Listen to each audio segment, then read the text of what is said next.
हमारी आज की कहानी है छोटे से गांव में रहते एक मजदूर मंगरू की।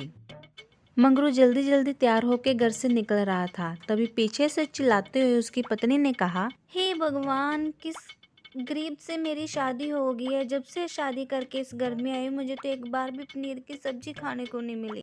तुम फिक्र मत करो शीला। आज मजदूरों को बुलाया गया है फैक्ट्री में, और जो भी मजदूर सबसे पहले जाएगा उसको काम मिल जाएगा।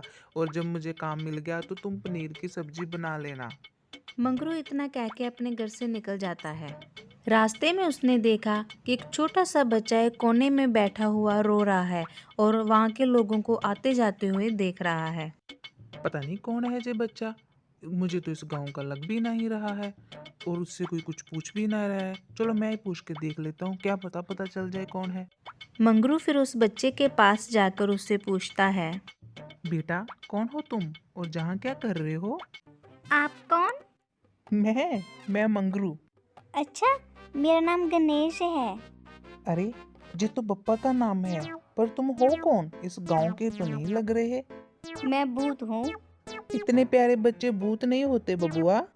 पर मैं तो भूत हूँ, अब क्या करूँ? तुम कौन हो? मैं मंगरू हूँ, तुम कौन हो? मैं गणेश हूँ। अरे नहीं नहीं, मैंने नाम नहीं पूछा।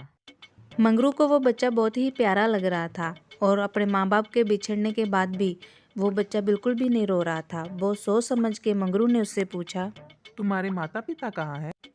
अपने घर पर होंगे। अच्छा, तुम उनके साथ घर पर क्यों नहीं हो? क्योंकि मैं उनसे नाराज हूँ। अच्छा, पर क्यों? क्योंकि वो लोग मुझ पे बहुत गुस्सा करते हैं। क्या तुम्हें वो लेने आएंगे? हाँ, लाडला हूँ, लेने भी आ सकते हैं।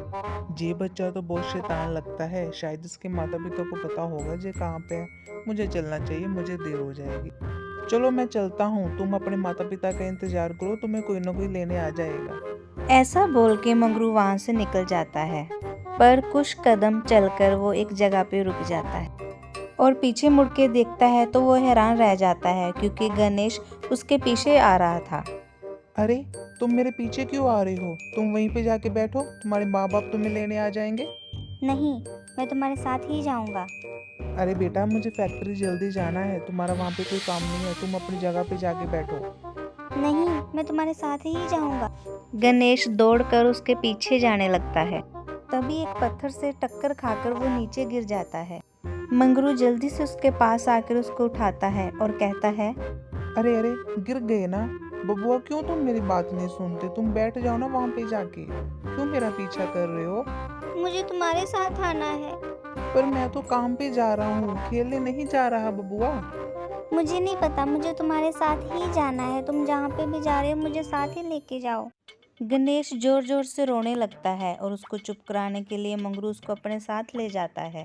रास्ते में जाके गणेश रुक जाता है और कहता है, मुझे सुसु जाना है।